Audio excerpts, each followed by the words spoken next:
হাসরের কঠিন মুহূর্তটা এমন কঠিন হবে, রবকে বলবে ইয়া রব, জাহান্নাম হইলে জাহান্নাম দাও, আগে হাসর থেকে বাঁচাও, আগে হাসর থেকে বাঁচাও, আগে হাসর থেকে বাঁচাও। এইরকম কঠিন মুহূর্তে কেউ পার পাবেন না।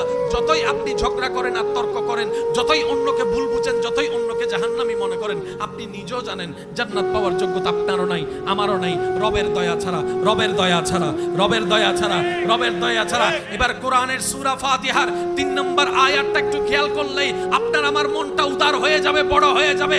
আপনার আমার ভাবনা হচ্ছে বিচারের দিনে যদি আল্লাহ কঠিন বিচার শুরু করে, পাই পাই করে হিসাব নেওয়া শুরু করে, জান্নাত পাওয়া দূরের কথা, গানও পাওয়া সম্ভবপর নয়। রব বলে যে আমি তো আসমানকে বানিয়েছি আদেশ দিয়ে, জমিনকে বানিয়েছি কুন ফায়াকুন আদেশ দিয়ে, আরশ বানিয়েছি আদেশ দিয়ে, লৌহ বানিয়েছি আদেশ দিয়ে। সুবহানাল্লাহ, সুবহানাল্লাহ, সুবহানাল্লাহ। আমি জান্নাতকে বানিয়েছি